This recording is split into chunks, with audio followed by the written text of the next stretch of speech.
الحمدللہ رب العالمین والصلاة والسلام علی رسولہ الکریم وعلی آلہ واصحابہ اجمعین اما بعد فاعوذ باللہ من الشیطان الرجیم بسم اللہ الرحمن الرحیم رب اشرح لی صدری ویسر لی امری واحلل عقدۃ من لسانی یفقہوا قولی۔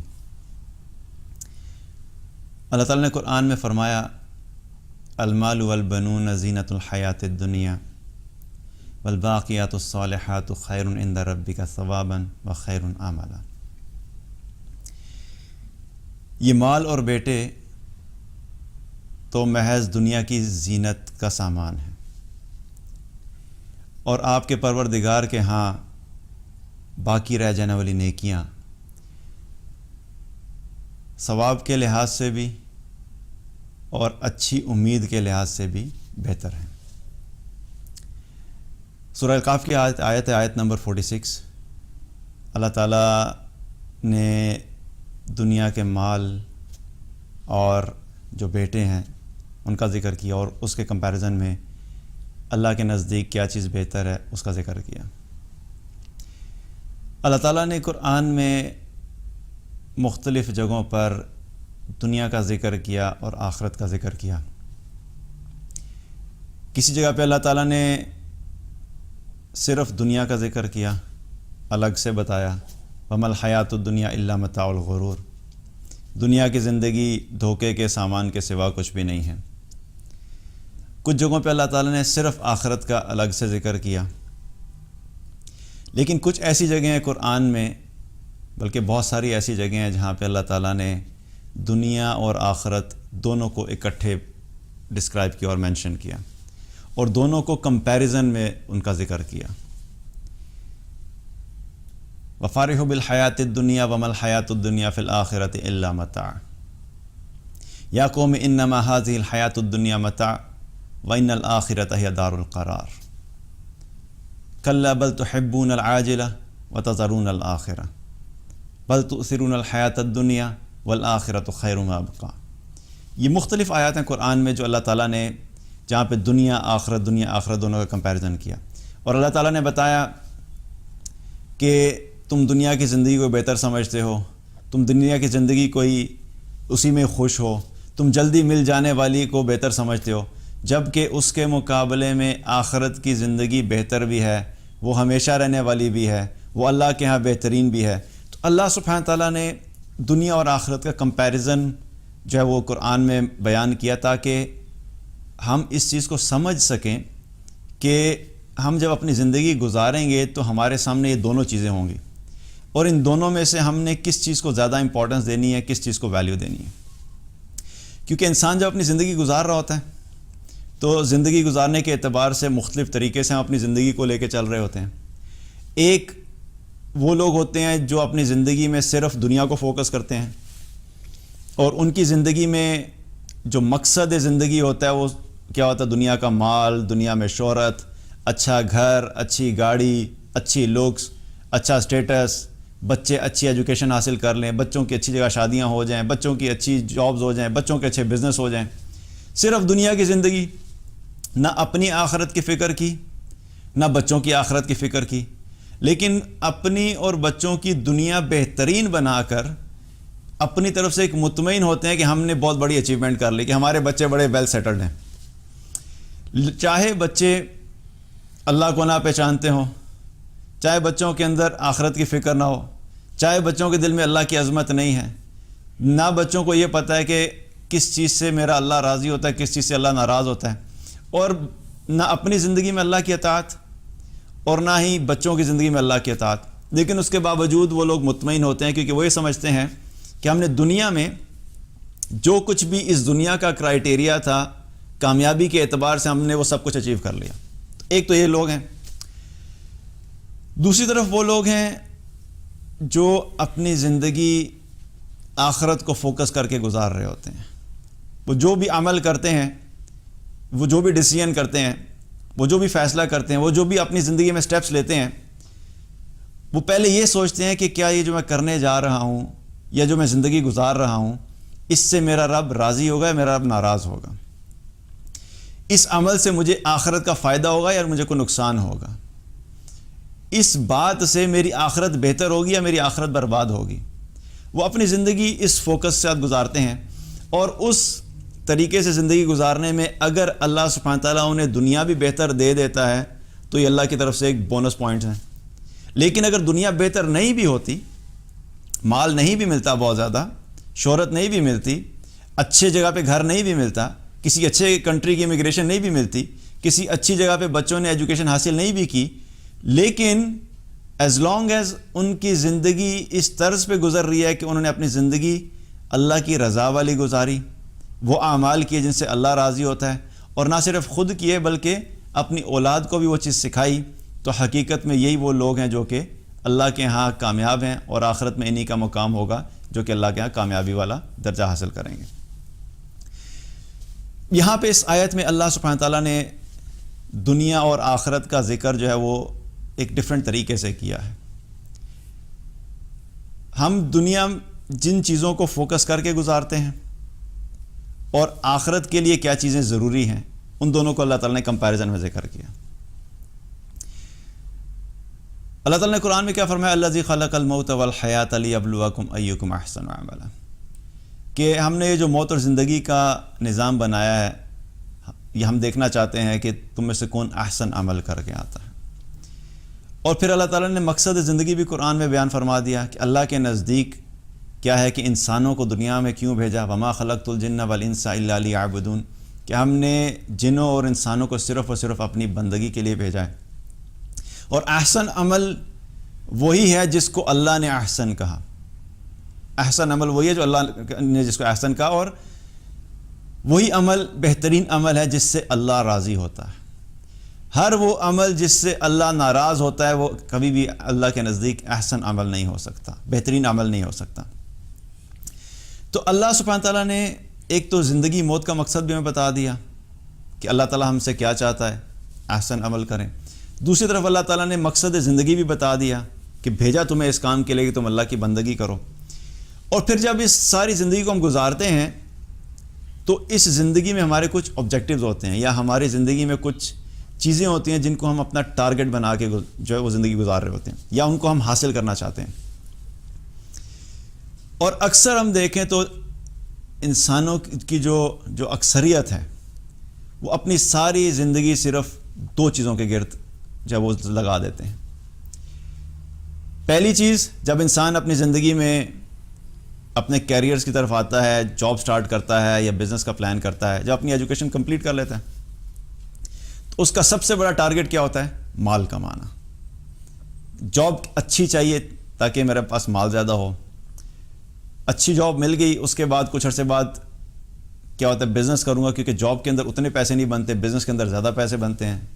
جاب میں چھکے نہیں لگتے، بزنس میں چھکے لگتے ہیں تو پھر کیا ٹارگٹ ہوتا ہے؟ بزنس کروں گا. اس کا بھی مقصد کیا ہے؟ مال چاہیے. مال کمانا شروع کرتے ہیں، مال آ جاتا ہے. اس کے بعد ایک سٹیج آتی ہے، شادی کا وقت آ جاتا ہے، شادی ہو جاتی ہے. شادی کے بعد کیا ہوتا ہے؟ بچے ہوتے ہیں. اور جب بچے ہونے والے ہوتے ہیں تو پھر خواہشات تبدیل ہو جاتی ہیں. پہلی یہ اکثر لوگوں کی خواہش ہوتی ہے، اور خاص طور پہ جب پہلا بچہ ہونے والا ہوتا ہے تو بہت سے لوگوں کی کیا خواہش ہوتی ہے؟ بیٹا ہونا چاہیے. آج بھی لوگوں کی خواہش ہوتی ہے بیٹا ہونا چاہیے. ایک تو دور جاہلیت تھا. دور جاہلیت میں تو کیا ہوتا تھا کہ جب اسلام سے پہلے کی بات ہے، جب آپ صلی اللہ علیہ وسلم کو نبوت نہیں ملی تھی، اس کا اظہار نہیں ہوا تھا، اور اس سے پہلے وہاں پہ جو لوگ رہتے تھے وہ کیا کرتے تھے؟ ان کے نزدیک بیٹوں کی بڑی ویلیو ہوتی تھی. جس شخص کے زیادہ بیٹے ہوتے تھے وہ سینہ چوڑا کر کے جو ہے نا اپنی زندگی گزارتا تھا، اور وہ فخر سے گھما پھرا کرتا تھا کہ میرے اتنے سارے بیٹے ہیں. اور اس کی وجوہات کئی وجوہات تھیں. ان میں سے ایک وجہ یہ بھی ہوتی تھی کہ وہ سمجھتے تھے کہ میرے زیادہ بیٹے ہوں گے تو میں طاقتور ہوں گا، قبیلے کے اعتبار سے میری زیادہ طاقت ہوگی، کیونکہ بیٹوں کو لوگ اسٹرینتھ سمجھتے ہیں نا. کہ بیٹوں کے بارے میں کیا ہوتا ہے کہ ایک مائنڈ سیٹ ہے آج بھی ہمارے دور میں، کیا معاشرے کے اندر کیا چلتا ہے کہ بیٹیاں تو پرائے گھر کی ہوتی ہیں. پیدا ہوتا ہی ان کے ذہنوں میں ڈالا جاتا ہے کہ آپ تو بیٹیاں تو پرائے گھر کی ہیں، کل کو بڑی ہوں گی، شادی ہوگی، شادی ہو کے ہمیں چھوڑ کے چلی جائیں گی. بیٹے ہمارے ساتھ ہمیشہ رہیں گے، اور کل کو کچھ بھی ہوگا، چاہے مال کمانے کی بات ہو یا فائنینشیل سپورٹ کی بات ہو یا کسی قسم کے بھی مشکلات کی بات ہو، تو بیٹوں کی ایک تو آبویسلی ذمہ داری بھی ہوتی ہے. یہ کوئی بیٹے والدین کے جب کوئی بھی سپورٹ کرتے ہیں والدین کو، ان پہ کوئی احسان نہیں کرتے، ان کی ذمہ داری بھی ہوتی ہے. اور ویسے بھی گھر کے معاملات میں بھی دیکھا جائے تو بیٹوں کو ہی زیادہ تر ذمہ داریاں دی جاتی ہیں. اس اعتبار سے بیٹوں کا بھی ایک سمجھا جاتا ہے کہ بیٹے اس اعتبار سے پسندیدہ بھی ہوتے ہیں. حالانکہ ہمارے دین میں بیٹے اور بیٹی کا کوئی ڈفرینس نہیں ہے، بلکہ احادیث سے ہمیں کیا پتہ لگتا ہے کہ آپ صلی اللہ علیہ وسلم نے بیٹیوں والوں کے لیے جنت کی کچھ بشارتوں کا ذکر کیا کہ جس کو اللہ تعالیٰ نے 2 بیٹیاں دیں. آپ صلی اللہ علیہ وسلم نے کیا فرمایا کہ جس کو اللہ تعالیٰ نے 2 بیٹیاں دیں اور اس شخص نے ان دونوں بیٹیوں کی پرورش کی یہاں تک کہ ان کی شادی کر دی، تو میں اور وہ جنت میں بالکل ایک دوسرے کے ساتھ یوں قریب ہوں گے، اور اپنی دونوں انگلیوں کے ساتھ ملایا. تو بیٹیوں کے لیے اللہ کے رسول صلی اللہ علیہ وسلم نے یہ بشارت دی جنت میں ساتھ ہونے کی. لیکن بہرحال اکثر کیا ہوتا تھا کہ اس دور میں بھی جس کے بیٹے زیادہ ہوتے تھے وہ بڑا اپنے آپ کو جو ہے وہ اس فخر اس پہ محسوس کرتا تھا. یہاں پہ بھی اللہ تعالیٰ نے 2 چیزوں کا ذکر کیا کہ جہاں سے بات شروع تھی کہ انسان کی شادی ہوتی ہے، پھر اس کی اولاد ہوتی ہے، اور اولاد میں بھی بیٹے ہوتے ہیں تو زیادہ خوش ہوتے ہیں. تو اللہ تعالیٰ کیا فرما رہے ہیں کہ یہ جو تمہارا مال ہے اور تمہارے جو بیٹے ہیں یہ صرف دنیا کی زینت ہے، کیونکہ لوگ مال کے اوپر بھی خوش ہوتے ہیں اور بیٹوں کے اوپر بھی خوش ہوتے ہیں. تو اللہ تعالیٰ ایک ریمائنڈر دے رہا ہے، ہمیں ایک حقیقت دکھا رہا ہے کہ یہ جو چیز تمہیں بہت خوش کرتی ہے، جب تم مال کماتے ہو، اتنا سارا مال تمہارے پاس ہے، اپنے مال کو دیکھ کے تم خوش ہوتے ہو، اپنے بیٹوں کو دیکھ کے تم خوش ہوتے ہو، تو یہ تو صرف دنیا کی زینت ہے. یعنی جب تک تم اس دنیا میں ہو تب تک تمہیں یہ اچھے لگ رہے ہیں، تب تک تمہیں یہ فائدہ پہنچائیں گے، تب تک تم ان سے کچھ نہ کچھ فائدہ حاصل کر لو گے. لیکن جس دن تمہیں موت آئے گی، جس دن تم اس دنیا کو چھوڑ کے جانے لگو گے، جس دن ملک الموت روح قبض کرنے کے لیے آئے گا، اس دن نہ تو تمہارا مال تمہارے کام آئے گا اور نہ ہی تمہارے بیٹے تمہارے کام آئیں گے. ویسے جب بھی مشکل آتی تھی تو انسان کیا سوچتا ہے کہ وہ سیٹسفائڈ ہوتا ہے کہ میرے بینک میں اتنے پیسے پڑے ہوئے ہیں، اگر کوئی مشکل آئے گی میں فلاں جگہ پہ پیسے لگا کے اپنی مشکل کو آسان کر لوں گا. کہیں پہ مجھے مسئلہ آئے گا میں اپنا مال استعمال کروں گا، میں اس کو کہہ دوں گا ٹھیک ہے یہ پیسے پکڑو اور اس مشکل سے مجھے نکال دو. کوئی پرابلم ہوگا میں اپنے بیٹوں کو بلاؤں گا، میں اپنے بیٹے کو کال کروں گا، وہ آ کے مسئلے کو حل کر دے گا. لیکن جب موت کا وقت آئے گا، چاہے اولاد بالکل نیک اور صالح ہی ہو، بیٹے بہت اچھے ہوں، دنیا میں اچھی اولاد جو ہے، پہلی تو یہ بات ہے کہ یہ بھی کوئی پتہ نہیں لگتا، اگر اولاد نافرمان نکل آئے تو وہ تو ویسے دنیا میں بھی اذیت بن جاتی ہے وہاں ماں باپ کے لیے. لیکن اگر فرما بردار اولاد بھی ہے، والدین کی فرما بردار بھی ہے، ان کا خیال رکھنے والی بھی ہے، ان کے ساتھ حسن سلوک کرنے والی بھی ہے، لیکن پھر بھی جب موت کا وقت آئے گا تو نہ مال کام آئے گی نہ بیٹے کام آئیں گے. اور اس وقت یہ نہیں کہا جا سکتا، اگر کسی شخص کی روح قبض کرنے کے لیے سیاہ رنگ کے فرشتے آتے ہیں تو اس وقت یہ نہیں کہا جا سکتا، اپنے مال کو نہیں استعمال کیا جا سکتا کہ کسی طرح میں اپنا مال نکلوا کے اور ان کو پیسے دے دو اور ان کو بھی دیکھو تم سیاہ رنگ کے فرشتے آئے ہو، تم واپس چلے جاؤ اور اپنی جگہ پہ سفید فرشتے بھیج دو. اس وقت بیٹوں کو نہیں بلایا جا سکتا کہ بیٹا ادھر آؤ ذرا میری مدد کرو، کیونکہ میری روح قبض کرنے کے لیے سیاہ فرشتے آ گئے ہیں تو تم ان کو ذرا بھگا دو اور ان کی جگہ پہ سفید فرشتوں کو لے آؤ. اس وقت انسان کچھ بھی نہیں کر سکے گا. یہ فائدہ، یہ زینت، یہ انسان کے دل میں ان چیزوں کی خوشی صرف اور صرف اس وقت تک ہے جب تک کہ سانسیں چل رہی ہیں، جب تک کہ دنیا کی زندگی ہے. جو ہی دنیا کی زندگی ختم ہوگی، اس دنیا سے جانے کا وقت آئے گا، تو یہ ساری زینت کا سامان جو ہے، یہاں پہ صرف مال اور بیٹوں کا ذکر کیا گیا، لیکن دنیا میں جو بھی چیز زینت کا سامان ہے، ہمارے گھر ہو گئے، ہماری گاڑیاں ہو گئیں، ہماری جابس ہو گئیں، ہماری لکس ہو گئیں، ہمارے اچھے برانڈز پہننا، یہ سب چیزیں کیا ہیں؟ یہ ہم دنیا کی زینت کے لیے اختیار کرتے ہیں. یہ ساری کے ساری کیا ہوں گی؟ ختم ہو جائیں گی.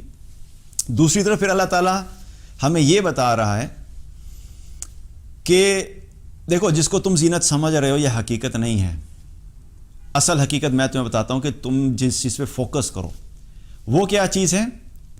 تمہارے پروردگار کے ہاں نیکیاں، صالحات، تمہارے نیک اعمال، ان پہ فوکس کرو.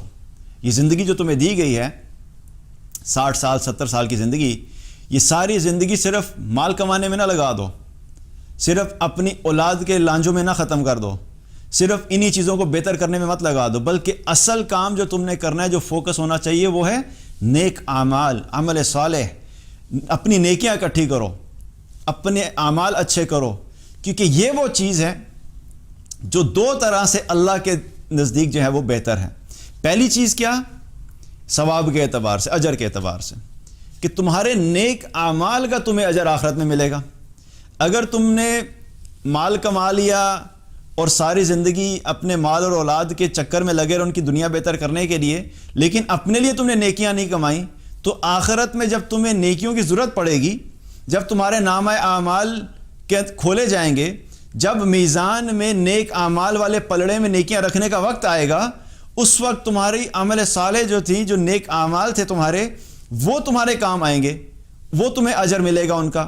لیکن تم نے دنیا میں ان کو اختیار ہی نہیں کیا، تم نے دنیا میں اس چیز پہ فوکس ہی نہیں کیا، تم نے دنیا میں نیکیاں اکٹھی ہی نہیں کی، اور آج جب قیامت کے دن ان کی ضرورت پڑے گی، میزان میں رکھنے کا وقت آئے گا اور کہا جائے گا کہ اس کی نیکیاں لے کر آؤ، اور جب نیکیوں کے بارے میں کہا جائے گا تو کیا پتہ لگے گا جی اس شخص کو نیکیاں ہی کوئی نہیں ہیں، تو کیا رکھیں گے میزان میں؟ وہ وقت جو تھا دنیا میں نیکیاں کمانے کا، اور آخرت میں جب ضرورت پڑے گی اس وقت ضرورت پڑنی تھی، وہ سارا وقت ضائع کر دیا، اور اب جب ضرورت ہے نیکیوں کی اس وقت نیکیاں موجود نہیں ہیں. تو پہلی چیز، اجر کے لحاظ سے بھی نیک اعمال جو ہیں وہ اللہ سبحانہ تعالیٰ کے ہاں بہتر ہیں.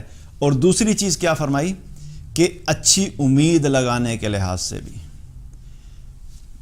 آیت کے شروع میں کیا چیز تھی؟ مال اور بیٹے.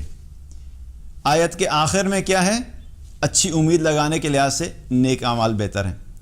تو کیا پتہ لگتا ہے کہ انسان اپنی دنیا کی زندگی میں کوئی بھی چیز ہوتی ہے تو انسان کی دل میں کہیں نہ کہیں پہ جو ہے وہ اس کے اپنے مال سے امید اور اپنی اولاد سے امید ضرور ہوتی ہے.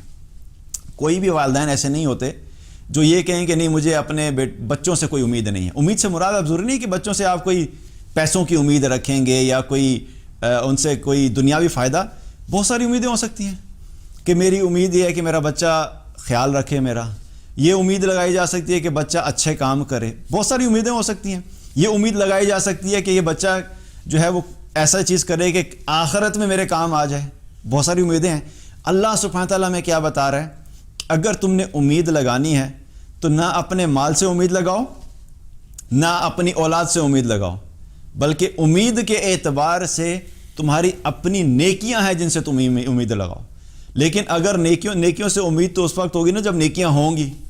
اگر نیکیاں کمائی ہی نہیں ہیں تو آخرت میں جب ہمیں نیکیوں کی ضرورت پڑے گی تو اس وقت نیکیاں جو ہیں وہ اگر ہیں تو پھر کیا امید لگائیں گے، کیا امید لے کر جائیں گے؟ اور ایک اور چیز کیا ہے کہ اسی لیے اگر دیکھا جائے تو ایک حدیث میں اللہ کے رسول صلی اللہ علیہ وسلم نے کیا فرمایا کہ جو شخص بھی دنیا سے محبت کرتا ہے وہ اپنی آخرت کو ضرور نقصان پہنچاتا ہے، اور جو شخص بھی آخرت سے محبت کرتا ہے وہ اپنی دنیا کو ضرور نقصان پہنچاتا ہے. اور پھر آپ صلی اللہ علیہ وسلم نے کیا فرمایا کہ تم باقی رہ جانے والی کو فنا ہو جانے والی پر ترجیح دو. یہاں پر اس حدیث میں بھی آپ صلی اللہ علیہ وسلم نے واضح طور پہ بتا دیا کہ جب انسان اپنے آپ کو دنیا کی چیزوں میں جو ہے وہ انسان دنیا کی چیزوں میں گم ہو جاتا ہے اور اس میں ہی ساری زندگی لگا دیتا ہے، سارا فوکس ادھر شفٹ کر دیتا ہے، اور اس سے نہ صرف دنیا کمانے کی بات بلکہ کیا فرمایا کہ جو دنیا سے محبت کرتا ہے اور دنیا کی چیزوں میں محبت والی کیفیت ہو جاتی ہے، جنونی کیفیت ہو جاتی ہے، اور وہ سارا وقت صرف اپنی دنیا کو بہتر کرنے کے لیے لگا رہا ہے. اور دوسری طرف کیا ہو رہا ہے کہ اس کا ایک ریئیکشن بھی ہو رہا ہے. جب انسان دنیا سے محبت کرتا ہے تو اس کا مطلب یہ نہیں ہے کہ صرف دنیا سے محبت اس کو کوئی نقصان نہیں پہنچائے گی، دوسری طرف اس کا نقصان کیا ہو رہا ہے کہ وہ اپنی آخرت کا نقصان ضرور کرتا ہے. یہ ایسا ہو نہیں سکتا کہ کوئی شخص دنیا کو بھی کہ جی میں دنیا سے بھی محبت کرتا ہوں اور میں آخرت سے بھی محبت کرتا ہوں. That's not possible. یہ نہیں ہو سکتا. انسان کی محبت دونوں میں سے کسی ایک چیز سے ہو سکتی ہے. ایک سے محبت کریں گے دوسری کمپرومائز ہوگی، دنیا سے محبت کریں گے آخرت کمپرومائز ہوگی، آخرت سے محبت کریں گے کہیں نہ کہیں پہ دنیا کمپرومائز ہوگی. اور پھر اللہ کے رسول صلی اللہ علیہ وسلم کیا فرما رہے ہیں کہ تم باقی رہ جانے والی کو فنا ہو جانے والی پر ترجیح دینا، یعنی آخرت کی زندگی ہمیشہ رہنے والی ہے، آخرت کی زندگی باقی رہ جانے والی ہے. جو شخص بھی جہنم میں چلا جائے گا اس کے بارے میں کیا ہے؟ ہم فیہا خالدون. اور جو جنت میں چلا جائے گا اس کے لیے بھی کیا ہے؟ ہم فیہا خالدون، ہمیشہ ہمیشہ رہیں گے. تو آخرت کی زندگی ہمیشہ رہنے والی ہے. تو اگر تمہیں کوئی کمپرومائزز کرنے بھی پڑیں تو دنیا کی زندگی کو کمپرومائز کر لینا، اپنی آخرت کو کمپرومائز مت کرنا، اپنی آخرت کو نقصان مت پہنچانا، اپنی خواہشات کو دبا لینا، اپنی زندگی میں اللہ کی فرما برداری کو لے کر آنا. اگر کچھ نہ کچھ دنیا کا حصہ تمہارے ہاتھ سے جاتا بھی ہے تو جانے دینا، لیکن اپنی آخرت کو کمپرومائز نہیں کرنا. تو یہ ایک چیز ہمیں اللہ کے رسول صلی اللہ علیہ وسلم نے بھی بتائی. اور ایک تو یہ کمپیریزن ہو گیا کہ دنیا کی زینت اور پھر آخرت کی زینت. پھر ایک اور چیز اس آیت سے ہمیں کیا پتہ لگتی ہے؟ ایک تو یہ پتہ لگتا ہے کہ آخرت جو ہے وہ دنیا کے مقابلے میں باقی رہنے والی ہے اور ہمیشہ کی ہے. اور پھر ایک اور چیز پتہ لگتی ہے کہ جو نیکیاں ہیں، جب ہم نیک اعمال کرتے ہیں، پہلی چیز تو یہ ہے کہ ہم نے نیکیاں اکٹھی کرنی ہے. ایک چیز جو ہم نے پہلے بات کی کہ نیکیاں اکٹھی کرنی ہے. جو لوگ نیکیاں اکٹھی نہیں کر رہے ان کے لیے ریمائنڈر یہ ہے کہ وہ اپنی زندگی میں نیک اعمال کرنا شروع کریں تاکہ وہ اپنی نیکیاں اکٹھی کریں آخرت کے لیے. اور جنہوں نے نیکیاں اکٹھی کی ہیں ان کے لیے جو سب سے امپورٹنٹ چیز کیا ہے کہ اپنی نیکیوں کی حفاظت کریں. کیونکہ نیک اعمال کرنا آسان ہے، نیک اعمال کی حفاظت کرنا مشکل ہے. اور ہم اپنی نیکیاں کئی دفعہ ہوتا ہے کہ ہم نیکیاں کر کر کے اپنی نیکیاں ساتھ ساتھ ضائع بھی کر رہے ہوتے ہیں. بہت سی ایسی چیزیں ہیں جن سے نیک اعمال ضائع ہوتے ہیں. لیکن ایک عمل کیا ہے کہ جب جو حقوق العباد کا معاملہ ہے یہ بڑا سخت معاملہ ہے اور اس میں ہم اکثر کوتاہی جو کرتے ہیں. ہم اپنی عبادات کے اوپر تو فوکس کرتے ہیں لیکن جب جو معاملات ہیں اور حقوق العباد ہیں اس میں ہم فوکس نہیں کرتے. کیونکہ حدیث سے ہمیں کیا پتہ لگتا ہے کہ قیامت والے دن اللہ تعالیٰ جو ہے جب لوگوں کو حساب دلا رہا ہوگا تو کچھ ایسے اعمال ہوں گے جن کی وجہ سے لوگوں کی نیکیاں اٹھا کے دوسروں کو دے دی جائیں گی. مثال کے طور پہ حدیث کا مفہوم بتا رہا ہوں کہ آپ صلی اللہ علیہ وسلم نے کیا فرمایا کہ قیامت والے دن اللہ تعالیٰ جب لوگوں کو حساب دلائے گا تو کچھ لوگ ایسے ہوں گے جن کی نیکیاں دوسروں کو دی جائیں گی. اور وہ کس وجہ سے دی جائیں گی؟ کہ کسی نے کسی کو ناحق مارا پیٹا، کسی نے کسی کو گالی دی، کسی نے کسی پہ ظلم کیا، کسی نے کسی کو قتل کر دیا. تو کیا ہوگا کہ جن کے ساتھ زیادتیاں کی ہوں گی تو جنہوں نے زیادتیاں کی ہوں گی ان کی نیکیاں لی جائیں گی اور ان کو دے دی جائیں گی جن کے ساتھ زیادتی ہوئی. اور اگر ان کی نیکیاں دینے کی وجہ سے ان کے حقوق ادا نہیں ہوں گے تو پھر اللہ تعالیٰ کہے گا کہ ان لوگوں کے جو گناہ ہیں ان کو اٹھا کے ان کے پلڑے میں ڈال دو جنہوں نے زیادتی کی تھی، اور ان کے گناہ ان کے پلڑے میں ڈال دیے جائیں گے اور یہ جہنم میں چلے جائیں گے.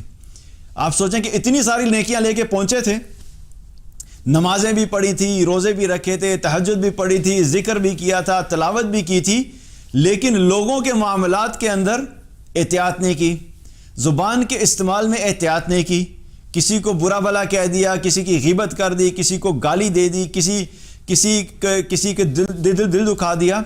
اب یہ جو حقوق العباد کا معاملہ ہے اس کے اندر نیکیوں کے علاوہ اور کوئی آپشن نہیں ہوگی آخرت میں جس میں ٹریڈ آف کیا جائے.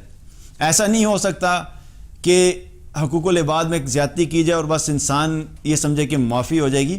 اسی لیے پہلی چیز کیا ہے کہ دنیا میں ایک تو کوشش یہ کرنی چاہیے کہ لوگوں کے ساتھ جو معاملات ہیں وہ ٹھیک رکھنے چاہیے. کسی کے ساتھ زیادتی نہیں ہو، کسی کا مال نہیں جو کسی کا مال زبردستی نہیں لیا ہو، کسی کو مارا پیٹا نہیں ہو. اگر کوئی زیادتی کی ہے اور پتہ ہے تو اس سے معافی مانگ لینی چاہیے دنیا کے اندر ہی.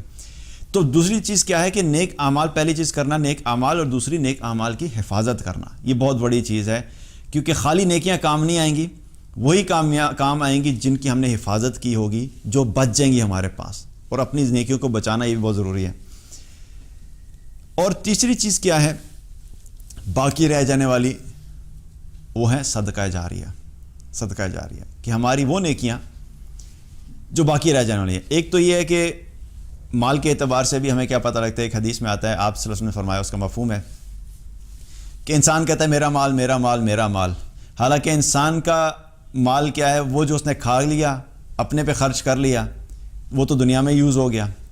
اور اس کے بعد جب انسان دنیا سے جاتا ہے تو وہ کیا ہوتا ہے کہ اس کا جو مال باقی رہ جاتا ہے اس کے ورثاء کے اندر چلا جاتا ہے، وہ بھی اس کا نہیں ہے. اصل مال اس کا کون سا ہوتا ہے کہ جو اس نے اللہ کی راہ میں خرچ کیا اور آخرت میں آگے بھیج دیا. تو انسان کا جو اصل مال ہے وہ نہیں ہے جو ہم دنیا میں ہمارے پاس ہے. جو ہم خرچ کر لیتے ہیں گھر کے اوپر، کپڑوں کے اوپر، کھانے کے اوپر، اپنی ضروریات پہ، وہ ہمارا مال ہوتا ہے کیونکہ ہم نے اپنے اوپر خرچ کر لیا تو اس سے ہم نے کچھ فائدہ حاصل کر لیا. اس کے علاوہ جو ہی موت آتی ہے تو موت کے آتے ہی کیا ہوتا ہے کہ جو مال باقی دنیا میں رہ جاتا ہے وہ انسان تو چلا جاتا ہے لیکن مال اس کا دنیا میں رہ گیا. اب وہ اس کا مال تو نہیں ہے، وہ اس کے ورثاء میں تقسیم ہو جائے گا. لیکن جو مال اس نے آگے بھیجا موت کے بعد، اب جب آخرت کا وقت آئے گا تو جو مال اس نے آگے بھیجا ہوگا وہ اصل میں اس کا مال باقی رہ گیا ہے. تو اس کے مال میں سے بھی جو باقی رہ جانے والا مال ہے وہ کون سا ہے؟ جو اس نے آگے بھیج دیا، صدقہ کر دیا اللہ کی راہ میں. ایک تو وہ جو مال ہم اپنی زندگی میں اعمال بھی اور جو صدقات ہیں، نیک جو صدقات ہم نے اللہ کی راہ میں کیے وہ بھی ہمارے آخرت میں باقی رہیں گے، نظر آئیں گے. اور اس کے علاوہ صدقہ جاریہ، ایسے اعمال کرنا. صدقہ جاریہ کا کیا مطلب ہوتا ہے کہ انسان کوئی ایسا عمل کر جائے، کوئی ایسا کام کر جائے کہ جب وہ انسان اس دنیا سے جائے تو اس دنیا سے جانے کے بعد بھی اس کے اس عمل کا، اس کام کا اس کو اجر ملتا رہے. نمازیں، اس وقت تک نمازیں ہمارے نامہ اعمال میں لکھی جا رہی ہیں جب تک ہم دنیا میں زندہ ہیں اور ہم پڑھ رہے ہیں. جب تک ہم پڑھ رہے ہیں تب تک ہمارے نامہ اعمال میں نیکیاں لکھی جا رہی ہیں. جس دن موت آئے گی اس وقت ہماری نمازیں ختم ہو جائیں گی. ظاہر ہم نمازیں جب دنیا میں ہی نہیں رہے تو نمازیں کیسے پڑھیں گے؟ بہت سے لوگ یہ سمجھتے ہیں نا جی کہ ہمارے والدین دنیا سے چلے گئے ہیں، ہمارے فلاں جاننے والے دنیا سے چلے گئے ہیں، ان کی نمازیں باقی تھیں، اب ہم نمازیں پڑھ رہے ہیں تاکہ ان کو اجر پہنچے. تو یاد رکھیں کہ آپ کی نمازوں کا کسی کو اجر نہیں پہنچ سکتا. نمازیں جو ہے جس نے اپنی خود پڑھی بس اس کو اتنا ہی اجر پہنچے گا، کوئی کسی کی نماز کا اجر اس کو نہیں پہنچا سکتا. تو صدقہ جاریہ کے اعتبار سے کیا کہ ہم اپنی نمازیں جو پڑھتے ہیں تو نمازیں پڑھنے کے اعتبار سے ہماری کیا ہے کہ اس وقت تک ہمیں اجر ملتا رہے گا جب تک ہم زندہ ہیں اور نمازیں پڑھ رہے ہیں. لیکن کچھ ایسے اعمال ہیں، اسی طریقے سے ذکر کا بھی اجر ہمیں اس وقت تک ملتا رہے گا جب تک ہم زندہ ہیں اور ذکر کر رہے ہیں. لیکن کچھ ایسے اعمال ہیں اگر ہم کر جائیں تو ان کا اجر ہمیں آخرت میں بھی ملتا رہتا ہے، ہمارے مرنے کے بعد بھی. اور حدیث کے اندر بہت سارے اعمال ہیں ان کے بارے میں آتا ہے، اور ان اعمال میں سے کوئکلی بتاتا ہوں کہ ایک تو آپ سے اس نے بتایا، بہت سارے اعمال بتائے کہ جو صدقہ جاریہ والے ہیں. ان میں کیا کیا چیزیں ہیں کہ کہیں پہ مسجد بنوا دینا. اگر مسجد بنوا دی یا مسجد بن رہی ہے اور اس میں حصہ ڈال دیا تو جب تک وہ مسجد قائم رہے گی، اس میں عبادت ہوتی رہے گی، تو آپ دنیا سے چلے بھی جائیں گے لیکن آپ کے جانے کے بعد اس عبادت کا آپ کو اجر آتا رہے گا. اسی طریقے سے کنواں بنوا دینا، جب تک وہ کنواں موجود رہے گا اس سے لوگ پانی پیتے رہیں گے، فائدہ حاصل کرتے رہیں گے، آپ کے نامہ اعمال میں اس کا اجر آتا رہے گا چاہے آپ دنیا سے چلے گئے اور قبر میں موجود ہیں. اسی طریقے سے نہر کھدوا دینا، نہر سے بھی جب تک پانی لیتے لیں گے لوگ، فائدہ آتا رہے گا، تب تک آپ کے نامہ اعمال میں اجر اس کا آتا رہے گا. اسی طریقے سے دین کا علم سکھا دینا کہ آپ نے دین سیکھا اور لوگوں تک پہنچایا، اور جب تک لوگ آپ سے سیکھنے کی وجہ سے عمل کرتے رہیں گے اس کا اجر آپ کو بھی آتا رہے گا اور ان کے اجر میں کوئی کمی نہیں ہوگی. اسی طریقے سے نیک اولاد، کہ آپ نے اپنی اولاد کی تربیت ایسی کی کہ جو نیک ہے اور وہ جب تک نیکی کرتی رہے گی اس تربیت کی وجہ سے ان کی نیکیوں کا اجر بھی انسان کو، والدین کو جو ہے وہ آخرت میں آتا رہے گا. تو بہت سارے اعمال ہیں جو کہ بیسیکلی صدقہ جاریہ سے مراد ہے کہ ہر وہ چیز جو ایک اچھا عمل ہے جس کا فائدہ انسان کے جانے کے بعد بھی جس نے وہ چیز جاری کی وہ دنیا سے چلا بھی گیا لیکن بعد میں بھی لوگ اس سے فائدہ حاصل کرتے رہتے ہیں اور اللہ کی جو مخلوق ہے اس سے فائدہ حاصل کرتی رہتی ہے. جب تک وہ فائدہ حاصل کرتے رہیں گے تب تک آپ کے نامہ اعمال میں بھی وہ اجر چلتا رہے گا. حالانکہ انسان مرنے کے بعد خود کوئی بھی نیک عمل جزائر دنیا سے جانے کے بعد نہیں کر سکتا. تو کیا پتہ لگتا ہے کہ اللہ سبحانہ تعالیٰ نے ہمیں دنیا کی بھی ریالٹی بتا دی کہ دیکھو دنیا میں اپنے مال، اپنی اولاد یا کسی بھی چیز کے اوپر کوئی امید مت لگانا. اپنی آخرت کے لیے خود نیکیاں اکٹھی کرو، اپنی آخرت کے لیے خود محنت کرو. اور اللہ سبحانہ تعالیٰ کے نزدیک بھی اصل میں نہ تو تمہاری مال اور نہ تمہاری اولاد بلکہ اصل چیز جو اللہ کو محبوب ہے وہ کیا ہے، اچھی ہے اللہ کے نزدیک بھی وہ کیا ہے، وہ تمہاری نیکیاں ہیں. اللہ کو بھی یہی چیز چاہیے، اللہ بھی ہم سے یہی چاہتا ہے کہ میرے بندے نیک اعمال کریں، وہ اعمال کریں جو اللہ کی رضا والے ہیں، تاکہ اللہ سبحانہ تعالیٰ اس کے بدلے میں دنیا میں بھی عافیت والی زندگی عطا فرمائے اور جو لوگ اللہ کی رضا والے اعمال کرتے ہوئے ایمان کے ساتھ اس دنیا سے جائیں گے تو اللہ تعالیٰ کی رحمت سے امید ہے کہ اللہ تعالیٰ آخرت میں بھی ایسے لوگوں کو کامیاب کرے گا۔ اللہ تعالیٰ ہم سب کو ان لوگوں میں شامل کرے کہ جب جو زندگی میں اس دنیا میں نیک اعمال کرنے والے ہوں، اللہ کی اطاعت والے ہوں، اللہ کی نافرمانی سے بچنے والے ہوں، اور اللہ تعالیٰ ہم سب کو وہ اعمال کرنے کی توفیق عطا فرمائے جو ہمارے صدقہ جاریہ ہوں، اور اللہ سبحانہ تعالیٰ ہمیں جب دنیا سے اٹھائے تو کلمہ ہماری زبان پہ جاری، اور اللہ تعالیٰ اپنی رضا کے ساتھ ہمیں دنیا سے اٹھائے۔ بارک اللہ علیہ ولکم۔ السلام علیکم ورحمۃ اللہ وبرکاتہ۔